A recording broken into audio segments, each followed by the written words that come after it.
Shalom, perkenalkan nama saya Sarah Permatasari dari 11 IPS 1. Hari ini saya akan menjabarkan tentang homiletika.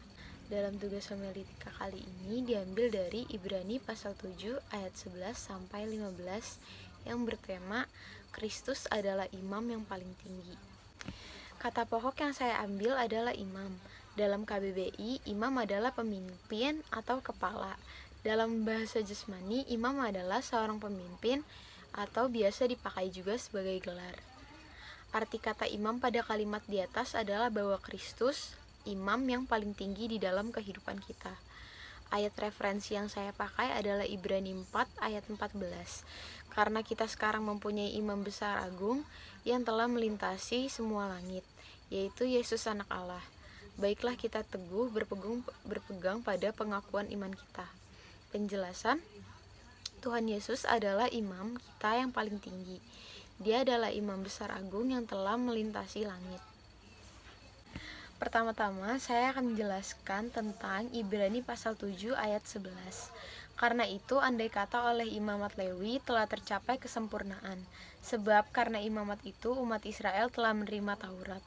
Apakah sebabnya masih perlu seorang lain ditetapkan menjadi imam besar menurut peraturan Melkisedek, dan yang tentang dia tidak dikatakan menurut peraturan Harun? Kata pokok yang diambil adalah kesempurnaan. Dalam KBBI, kesempurnaan adalah kata yang sempurna. Dalam jasmani, arti kata kesempurnaan adalah utuh dan lengkap segalanya. Ayat referensi yang saya pakai adalah Ibrani pasal 7 ayat 19. Sebab hukum Taurat sama sekali tidak membawa kesempurnaan, tetapi sekarang ditimbulkan pengharapan yang lebih baik yang mendekatkan kita kepada Allah. Penjelasan, sebab kesempurnaan tidak kita timbulkan oleh hukum Taurat, melainkan ditimbulkan oleh pengharapan yang lebih agar kita lebih dekat kepada Allah. Yang kedua adalah Ibrani pasal 7 ayat 12. Sebab jikalau imamat berubah, dengan sendirinya akan berubah pula hukum Taurat itu. Kata pokok yang saya ambil adalah berubah. Dalam KBBI, berubah artinya menjadi lain. Sedangkan dalam jasmani, berubah adalah menjadi lain. Ayat referensi yang saya pakai adalah Roma 12 ayat 2. Janganlah kamu menjadi serupa dengan dunia ini, tetapi berubahlah oleh pembaharuan budimu, sehingga kamu dapat membedakan manakah yang kehendak Allah, apa yang baik, yang berkenan kepada Allah, dan yang sempurna. Penjelasan, oleh karena itu berubahlah menurut kehendak Allah, agar menjadi lebih baik dan berkenan di mata Allah. Yang ketiga adalah Ibrani pasal 7 ayat 13. Sebab ia yang dimaksudkan di sini termasuk suku lain. Dari suku ini tidak ada seorang pun yang pernah melayani mezbah. Kata pokok yang diambil adalah melayani. Melayani dalam KBBI adalah membantu. Dalam bahasa jasmani adalah menyiapkan atau mengurus. Ayat referensi yang saya pakai adalah, tetapi sekarang kita telah dibebaskan dari hukum Taurat, sebab kita telah mati bagi Dia yang mengurung kita, sehingga kita sekarang melayani dalam keadaan baru menurut roh dan bukan dalam keadaan lama menurut huruf hukum Taurat. Penjelasan,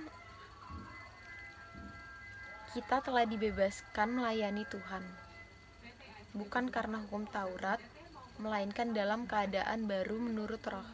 Keempat adalah Ibrani pasal 7 ayat 14. Sebab telah diketahui semua orang bahwa Tuhan kita berasal dari suku Yehuda, dan mengenai suku itu Musa tidak pernah mengatakan suatu apapun tentang imam-imam. Kata pokok yang diambil adalah berasal. Dalam KBBI, berasal adalah pangkal atau permulaan atau juga semula. Dalam bahasa jasmani, berawal adalah permulaan atau sebab peristiwa. Ayat referensi yang saya pakai adalah Yohanes pasal 8 ayat 23. Lalu ia berkata kepada mereka, kamu berasal dari bawah, aku berasal dari atas. Kamu dari dunia ini, aku bukan dari dunia ini.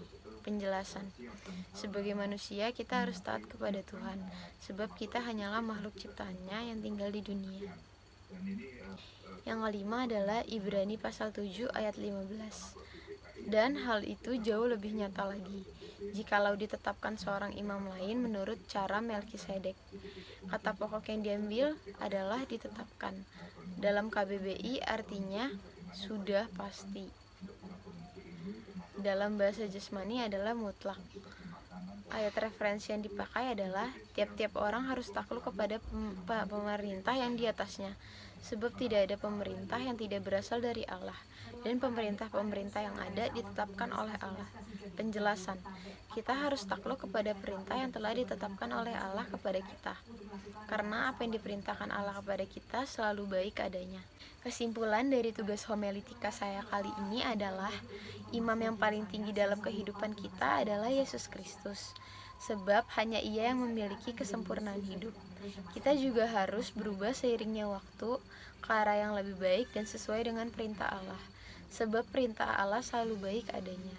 Kita hidup untuk melayani Tuhan, sebab kita berasal dari Dia dan kita hidup untuk Dia. Terima kasih telah mendengarkan. Tuhan berkati.